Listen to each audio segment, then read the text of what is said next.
आजचा व्हिडिओ सांगोपांगी किंवा कुठल्याही चर्चेवर आधारित नाही, तर पक्क्या आकडेवारीवर आपण सांगणार आहोत. आणि त्यातूनच या आठवड्यासाठी तुम्हाला चांगली बातमी मिळणार आहे. कांद्याचे बाजारभाव वाढण्याची शक्यता आहे. आपला रविवार विशेष दर रविवारी आपण घेत असतो आणि पुढच्या आठवड्याचा कल काय राहील ते सांगत असतो. चला तर आपण आजच्या व्हिडिओमध्ये काय काय गोष्टी घडणार आहेत आणि कुठल्या कांदा पट्ट्यात कुठल्या जिल्ह्यामध्ये तुम्हाला फायदा होणार आहे, कुठे बाजारभाव स्थिर राहणार आहे. नमस्कार, ॲग्रोशिवारमध्ये आपल्या सर्वांचं स्वागत आहे. आज आहे 5 जुलै 2026, वार आहे रविवार. रविवार विशेष अर्थातच आपण आज थोडा उशीर झालेला आहे, कारण मागच्या 2 दिवसांपासून मी थोडं प्रवासात आहे. त्यामुळे आता हा सेटअप नेहमीचा जो असतो किंवा माझ्यासमोर कॉम्प्युटर आणि ते टेबल आहे तेही सगळं बदललेलं आहे. त्यामुळे तुम्ही समजून घ्याल अशी अपेक्षा आहे. कालचा व्हिडिओ तुम्हाला खूप आवडलेला होता. कालच्या सकाळचा जो व्हिडिओ केला होता त्याचं विश्लेषण बरोबर होतं, फक्त एक माहिती जी आहे ती अपडेट झालेली नव्हती बाजारभावाबद्दल. असं आहे, मागच्या रविवारी आपण जेव्हा रविवार विशेषचा व्हिडिओ केला होता त्यावेळेस मी असं सांगितलं होतं की मला शंका आहे काही बाजार समित्यांमध्ये, विशेषतः धाराशिव, छत्रपती संभाजीनगर, धुळे, जळगाव आणि सोलापूर. आणि ती शंका दुर्दैवानं खरी ठरत असतानाच एक चांगली घटना घडली. ती म्हणजे शुक्रवारीच नाफेडनी नवीन बाजारभाव जाहीर केले, 2125 रुपये. त्यामध्ये ज्या पावसाची बळीराजा वाट बघत होता तोही पडला. आता अडचण अशी आहे की व्यापारी वर्गामध्ये चर्चा आहे की अनेकांचा कांदा खराब होतो आहे, त्यांना चांगल्या मालाची अपेक्षा आहे. शेतकऱ्यांकडचा सुद्धा कांदा यंदा खराब झालेला आहे बऱ्यापैकी. त्यामुळे कांद्याची आवक, तुम्हाला विश्वास बसणार नाही की कांद्याची आवक जर इतकी घटली आहे की येणाऱ्या काळामध्ये कांद्याचे बाजारभावाचं काय होईल, रॉकेट होईल की कसं, ते बघूया. तर व्हिडिओ शेवटपर्यंत बघा. तुम्हाला चॅनलला नवीन असाल तर इथे हिरव्या बटनावर लाईक करा, सबस्क्राईब करा आणि सगळ्यात महत्त्वाचं हवामानाचा अंदाज, आवक आणि नाफेडचे खरेदी दर. हवामानाचा अंदाज 4 ते 8 जुलैपर्यंत पाऊस आहे. विशेषतः नाशिक, अहिल्यानगर, पुणे परिसरात पावसाचा अंदाज आहे. कालपासून मी नाशिकपासून तर थेट पुण्याच्या पर्यंत प्रवास केला, तर मला मध्ये थोडासा सिन्नर संगमनेरचा जो घाट माथा आहे त्याच्या अलीकडे पाऊस कमी झाला होता, पण शेवटपर्यंत पाऊस होता.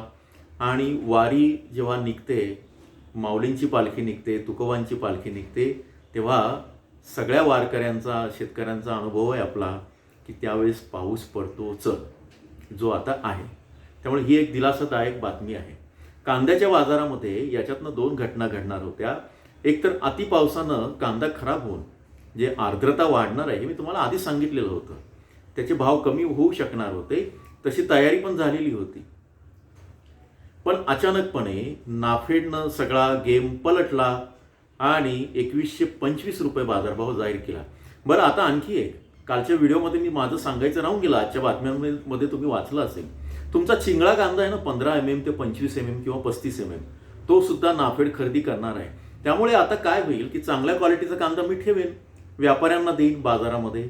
जिथे मला 30 रुपये बाजारभाव मिळेल कदाचित 25 रुपये मिळतील. आणि चिंगळा कांदा आहे ज्याला मला 100 आणि 200 रुपये बाजारभाव मिळत होते, सोलापूरला आजही 100 रुपये बाजारभाव मिळतात, तिथे कदाचित ते बाजारभाव वाढू शकतात. म्हणजे आता तुमचा बिलो ॲव्हरेज किंवा चिंगळा कांदा सुद्धा 2100च्या खाली जाणार नाही. जर गेला तर सरळ उचलायचं, नाफेडच्या केंद्रावर घेऊन जायचं. म्हणजे बाहेर 100 रुपये, 200, 400 रुपये देणार आणि तोच कांदा तुम्हाला, अगदी ज्याला गोटी कांदा म्हणतो, तोच जर तुम्हाला 2100 रुपयांनी जर घेत असतील तर किती फायदा आहे. तर हा एक महत्त्वाचा भाग आहे. आता याच्यावर आपलं विश्लेषण आहे. मी आणखी एक गोष्ट केली की आवकेचं तुम्हाला सांगतो. आवकेचं असं आहे की आवकेच्या बाबतीत मागच्या सोमवारपासून तर आत्तापर्यंत मागच्या सोमवारच्या तुलनेत आवक वाढली होती असं मी म्हणालो. किती होती? 4 लाख साधारण 25,000 किंवा मला वाटतं 4.5 लाखांपर्यंत गेली होती सोमवारची आवक क्विंटलमध्ये. नंतरही त्या ज्या आवकी होत्या कांद्याच्या सगळ्या राज्यांच्या, त्या 3.5 लाखाच्या आसपासच राहिलेल्या आहेत. आता हे सगळं सुरू असताना आवक वाढली आहे का? होय, आवक वाढली आहे, पण कुठल्या तुलनेत? 30 जूनपर्यंत जो आठवडा संपला त्या तुलनेत नंतरच्या आवकी म्हणजे 5 जुलैपर्यंत आज वाढलेल्या आहेत. पण मागच्या वर्षाच्या तुलनेत, मागच्या महिन्याच्या तुलनेत आवकेमध्ये प्रचंड घट आहे. आणि हे आकडे सांगतायत. आता तुम्ही तुमच्या जवळच्या व्यापाऱ्यांना आणि शेतकऱ्यांना विचारलं ना, ते पण म्हणतील की माझे जे 2 ट्रॅक्टर कांदा होता अर्धा खराब झाला हो. व्यापारी पण म्हणतात की आता कांद्याचं काय करायचं, टंचाई येऊ शकते. तर आवकीचं काय झालं ते आकडे मी तुम्हाला सांगत नाही, पण कुठे कुठे आवक घटली ते सांगतो. नाशिक पट्ट्यामध्ये लासलगावमध्ये मोठी आवक घटलेली आहे मागच्या वर्षीच्या तुलनेत, मागच्या महिन्याच्या तुलनेत. पिंपळगावमध्ये मोठी घट झालेली आहे, विंचूरमध्ये मोठी घट झालेली आहे, निफाडमध्ये घट आहे, सटाणा, येवला या महत्त्वाच्या बाजार समित्यांमध्ये सुद्धा घट आहे. थोडक्यात कांद्याचा जो मोठा पुरवठादार जिल्हा आहे तिथे आवकीची घट घटलेली आहे. ती किती घटावी? तर अनेक ठिकाणी 50% जास्त आवक घटलेली आहे. आणि जे सांगत होते ना 310 लाख मेट्रिक टन कांदा होगा, अब प्याज के भाव बहुत ही गिरेंगे. तर त्यांना जा विचारा, बाबा हे मग आवक घटली याचं काय करायचं, कुठनं आणायचा आमचा कांदा या सगळ्या याच्यात. आणि इथे सकारात्मक आहे. ठीक आहे, आता पुढे बघू. अहिल्यानगर बाजार आणि वांबोरी हे 2 बाजार समिती आहे. इथे तुलनेनं मागच्या आठवड्याच्या तुलनेत आवक कमी झालेली आहे. मी आधीच्या बाजार समित्या सांगितल्या त्यामध्ये सुद्धा मागच्या आठवड्याच्या तुलनेत कमी आहे. पुणे विभागात, पुणे आणि आसपासच्या बाजारात सुद्धा आवक मोठ्या प्रमाणात घटलेली आहे. सोलापूर येथे पण पुरवठा कमी झालेला आहे. याचा अर्थ पुरवठ्याचा दबाव मागच्या आठवड्यापेक्षा कमी आहे, त्यामुळे बाजारभाव चांगले राहू शकतात. हा एक भाग आहे. दुसरा मुद्दा पावसाचा आहे. पावसाचा मुद्दा आहे 4 ते 8 जुलै दरम्यान कांदा पट्ट्यात पावसाची शक्यता आहे आणि पाऊस पडतोय, चांगला पडतोय अपेक्षाप्रमाणे. आता काहींनी सांगितलं की बाबा ढगफुटी होईल आणि ते 100 वर्ष काय 1000 वर्षातला पाऊस आता पडणार आहे. चांगलं आहे की तुम्ही चांगले अंदाज सांगतात. पण तसं झालं किंवा जरा जरी चांगला पाऊस झाला, सलग येतो आहे, शेतातून माल बाहेर कमी पडणार, ओला कांदा आहे, शेतकरी कसं हे करणार, तो भरण्यासाठी ही अडचण आहे. साठवलेला कांदा असलेले शेतकरी विक्री पुढे ढकलतील. याचा अर्थ काय होईल? कांद्याची आवक वातावरण कोरडं झालं पुढच्या आठवड्यात किती वाढेल. पण तोपर्यंत तरी ज्यांना शक्य आहे त्यांनी, ज्यांचा कांदा बाजारात येईल तो भाव खाईल. लक्षात घ्या, बाजारात दैनंदिन आवक कमी राहू शकते. मात्र मोठा पाऊस झाला तर कांद्याच्या खराबीचा धोका आहे. हे मी आधी सांगितलेलं आहे. तुम्ही मागचे सगळे व्हिडिओ बघून बघा. आणखी एक, कुठेही आपण 40 रुपये भाव होईल, 50 रुपये होईल आणि कांद्याचं रॉकेट होऊन तर एकदम शेतकरी त्याच्यावर स्वारून एकदम वरती जातील आणि मग स्कॉर्पिओज घेऊन येईल एक ट्रक कांदा विकला तर, असं सांगितलेलं नाही. असं कोणी सांगत असेल तर विश्वास ठेवू नका.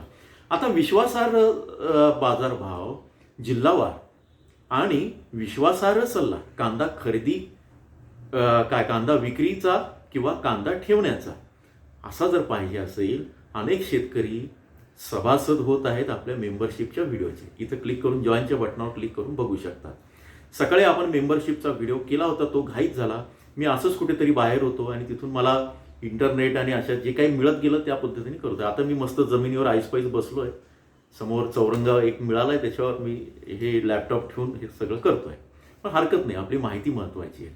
मेंबरशिपच्या व्हिडिओमध्ये ते सगळं सांगितलंय, तुम्हाला पण सांगतोय. काही काळजीचं काही कारण नाही. आणखी तिसरा महत्त्वाचा फॅक्टर आहे नाफेडच्या खरेदीचा परिणाम. अनेक वर्तमानपत्रांमध्ये नाफेडच्या संदर्भात बातम्या आल्या आहेत आज. काय की नाफेडच्या कांद्याची खरेदीच होत नाही, गव्हर्नमेंट भाव वाढते पण खरेदीच होत नाही. याचा अर्थ गव्हर्नमेंट भाव का वाढवतंय? गव्हर्नमेंटला कांदा पाहिजे. कांदा का पाहिजे? कारण त्यांना अंदाज आलेला आहे की पुढे भयानक मोठी टंचाई येणार आहे आणि या टंचाईमध्ये जर कांदा आयात करायची वेळ आली तर कोण देणार आहे आपल्याला कांदा? कुठला मित्र आहे आपला असा कांदा द्यायला? कारण जगभरात कांद्याची टंचाई, तेच ओरडतायत कांदा नाही आला भारतातनं म्हणून. अशा स्थितीमध्ये मग जनता, विशेषतः दिल्लीवाली, मग तिथला मीडिया, तो शांत राहायला तर चांगलंच आहे बाबा, तुम्ही जर त्यांना शांत केलं तर. पण मग गृहिणींचं बजेट बिघडत नाही का? अशा वेळेस बिघडेल ना. मग ते बिघडू नये म्हणून गव्हर्नमेंट काय बाबा कांदा खरेदी व्हायला पाहिजे म्हणून तर जिल्हाधिकाऱ्यांना पाठवत आहेत. आत्तापर्यंत नाफेडच्या खरेदी संदर्भात कधी आले जिल्हाधिकारी लासलगाव बाजार समितीमध्ये? कुठल्या जिल्हाधिकाऱ्यांनी मीटिंग घेतली? असं झालेलं नाही. याचा अर्थ समजून घ्या, वरून दबाव आहे. आणखी एक गोष्ट आहे, पुढे बाजारभावाचा अंदाज सांगण्यापूर्वी हा व्हिडिओ थोडा मोठा होईल, मला निवांत वेळ मिळाला म्हणून मी हे करतो आहे. आणखी एक, उद्यापासनं काही जण नाफेडच्या कांदा खरेदीच्या संदर्भात निगेटिव्ह बातम्या देतील. 2-3 निगेटिव्ह बातम्या येतील. सगळं सुरळीत चाललंय तर कांद्याचे भाव पाडून आपल्या पदरामध्ये कसा कांदा पडेल फुकटात. 2 रुपये 10 रुपयाचा कांदा आता तुम्ही 21 रुपयांनी खरेदी करताय म्हटल्यानंतर आम्हाला तेवढे पैसे मोजावे लागतील ना. मग आम्ही पाळलेले जे काही माणसं आहेत, आम्ही ठेवलेले पत्रकार आहेत, ते ओरडायला सुरुवात करतील. काय? निर्यातीचा प्रॉब्लेम, निर्यात का बहुत प्रॉब्लेम हो गया, there are export issues in onion, असं सगळं येईल. मग मुलाखती येतील मस्त इंग्रजी चॅनलवर, हिंदी चॅनलवर. निगेटिव्ह बातम्या आज सुरू झाल्या आहे, नाफेडची कांदाच खरेदी नाही झाली. ठीक आहे, या सगळ्या बातम्या येणार आणि तुमच्या याला खीळ घालायचा प्रयत्न करणार. कारण लक्षात घ्या, दिलदार आहोत आपण. शेतकरी दिलदार असतो, शेतकरी राजा असतो. व्यापारी नाही ना तसे. तुम्हाला ते पिळणारच. 50 पैसे 1 रुपया नफ्यासाठी तर तुम्हाला पिळणार. आणि हे युद्ध आहे, लक्षात घ्या. म्हणजे युद्धाच्या किंवा लढाईप्रमाणे याच्याकडे बघायला पाहिजे. हा व्यवसाय किंवा हे समाजसेवा नाही आहे तुम्ही कांदा पिकवताय ते. तर जेव्हा आपण सिरियसली बिझनेसच्या पद्धतीने उतरू तेव्हा युद्ध असतं आणि युद्धात आणि प्रेमात सर्व क्षम्य असतं असं म्हणतात. तेव्हा मग आम्ही शेतकऱ्यांचे भाव पाडले काय, तो मेला काय, त्याने काही केलं तरी आम्हाला काही घेत नाही होत. आम्ही तुमचे जे 50 पैसे 2 रुपयावर आम्ही पदोपदी, मग आम्ही पत्रकारांना पाकिटं वाटू, पत्रकार ठेवणं हा शब्द वाईट आहे, मला हे उच्चारायचं नाही आहे. हे सगळं आम्ही करू. हे मी आत्ताच सावध करतोय. ज्यावेळेस अशी वेळ येईल, निगेटिव्ह बातम्या येतील, त्यांच्यावर बंदी घालाच. ॲग्रो शिवार आता आंदोलनाच्या याच्यामध्ये पण आहे. अनेक बुरटे लोक शेतकऱ्यांना फसवतात. त्यामुळे आता जेनजीचा एक मोठा समूह आपल्या ॲग्रो शिवारशी जोडलेला आहे आणि ते म्हणतात की तुम्ही केव्हाही सांगा. आणि अशा निगेटिव्ह बातम्या जर आला तर तुमचा कांदा, एकही कांदा ना व्यापाऱ्यांना द्यायचा ना नाफेडला द्यायचा. ठरवूनच चला. माझा बाजारभाव या आठवड्यात नाशिक पट्ट्यात जर 2125च्या खाली आला आणि बाकीच्या ठिकाणी जर खाली आला तर मी कांदाच देणार नाही. तुला काय करायचं ते कर, आण का कुठून आणायचं कांदा. असं करावं लागेल, कारण everything is fair in war. आणि आपण आता जे आहे विसरून जा समाजसेवा. वारी आहे, पंढरीची, सगळं चांगलं आहे, सेवा आपण सगळी करतो. पण कृष्णनीती पण असते ना. कृष्णाने शिकवलंय ना, पांडुरंगाचा जो अवतार होता, ते स्वतःच काहीतरी करायला पाहिजे ना. तुम्ही नफा नका कमवू. ठीक आहे, हे मी इथं सल्ला देतो. आता 12 जुलैपर्यंत तेजी की मंदी हा शेवटचा भाग करू. थोडा वेळ लागला, पण जे आतून तळतळ होते ना त्या याच्यातनं, त्या मायेपोटी आणि त्या प्रेमापोटी मी हे सगळं बोलतो आहे. माझा कुठल्याही व्यापाऱ्यांना विरोध नाही. मात्र नाफेडच्या भ्रष्ट व्यापाऱ्यांना माझा विरोध आहे. भ्रष्टाचारी जे कोणी आहे आणि जे शेतकऱ्यांना फसवतात, त्यांचा गैरफायदा लाटतात, त्या सगळ्या घटकांना विरोध आहे. तुम्ही पण करायला पाहिजे, नाही तर आपण गुलाम होऊ व्यवस्थेचे. ठीक आहे. सकारात्मक बाजू काय आहे? नाफेडचा वाढलेला दर, आवक घट, पावसामुळे पुरवठा कमी होण्याची शक्यता, या सकारात्मक बाजू आहे या आठवड्याच्या. नकारात्मक काय आहे? जास्त पाऊस पडल्यास कांदा खराब होण्याची भीती आणि हलक्या मालाची विक्री वाढू शकते. हलक्या दर्जाच्या कांद्यावर दबाव राहू शकतो. म्हणून पुढील आठवड्यात जो कल आहे तो स्थिर ते सौम्य तेजीचा असा दिसतोय. आता तुमच्याकडचा जो कांदा आहे त्याच्यामध्ये चांगला कांदा असेल तर हरकत नाही. जो खराब असेल किंवा बिलो ॲव्हरेज असेल तो तुम्ही विकला तरी तुम्हाला चांगले दर मिळतील. नाही तर नाफेड NCCFला द्या. त्यांना 2 लाख मेट्रिक टन पाहिजे ना, तो व्यापाऱ्यांकडे ना तुमच्याकडे आहे. त्यामुळे ही चांगली गोष्ट आहे. आता तेजीचे जे आहेत गोष्ट ते कुठल्या कुठल्या बाजारातील ते सांगतो. तेजी किंवा भाव स्थिर कसे असतील म्हणजे तोही तुम्हाला एक अंदाज आहे. नाशिक पट्ट्यामध्ये जे आहे जवळपास कांद्याचे बाजारभाव आणि एकूण आवक लक्षात घेतात नाशिकमध्ये बाजाराला चांगला आधार मिळू शकतो. इथं तेजीची शक्यता आहे. अहिल्यानगरमध्ये आवक घटली आहे, पण नाशिक इतकी तीव्र नाही आहे. मात्र नाफेडचा परिणाम तिथे जाणवेल आणि मालाला चांगल्या दर्जेदार मालाला चांगला प्रतिसाद मिळेल. आता पुढे पुण्यामध्ये आवक कमी झालेल्या विभागापैकी सर्वाधिक कमी आवक जे विभाग आहे त्यापैकी पुणे एक आहे. मात्र स्थानिक मागणीचा प्रभाव पुण्यामध्ये आहे. त्यामुळे दर्जेदार कांद्याला वेगाने प्रतिसाद मिळू शकतो. दर्जेदार चांगल्या क्वालिटीच्या कांद्याचे भाव वाढू शकतात. मीडियम क्वालिटीच्या कांद्याचे भाव नाशिकमध्ये चांगले राहतील. ॲव्हरेज बिलो ॲव्हरेजचे पण चांगले राहतील, कारण नाफेडचा दबाव राहील. सोलापूर पट्ट्यामध्ये बार्शीकडील आवकीमध्ये मोठी घट आहे. त्यामुळे कांद्याचा पुरवठा काही प्रमाणात सुरू जरी राहिला तर म्हणजे कमी झाला तर त्याच्यामध्ये तेजी येईल. मात्र नाशिक इतकी तीव्र राहणार नाही. नाशिकची तेजी सर्वाधिक चांगली असेल, त्या खालोखाल पुण्यात असेल, मग अहिल्यानगर, मग सोलापूर आणि त्याच्यानंतर मग धुळे आणि जे आहेत धुळे, जळगाव आणि छत्रपती संभाजीनगर.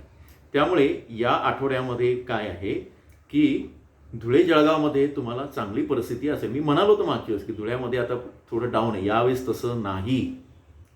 एखादा अपवाद राहता आणि ते कुठलं एक मार्केट आहे याच्यामध्ये धाराशिवचं, ते सोडलं ना तर बाकी सगळी परिस्थिती चांगली आहे.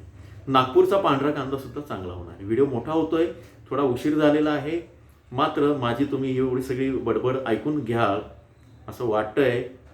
हे सगळं तुमच्या याच्यासाठी अतिशय अभ्यासपूर्ण आणलेलं आहे. बारीक माहिती पाहिजे असेल आवकेच्या घटनेची आणि संभाव्य बाजाराची, तर तुम्ही मेंबरशिप व्हिडिओमध्ये ते मिळू शकते. तर वातावरण सकारात्मक राहील, काही काळजीचं कारण नाही. जोडून राहा. व्हिडिओ आवडल्यास पुन्हा एकदा लाईक करा. मी तुमचा मित्र पंकज जोशी विंचुरकर.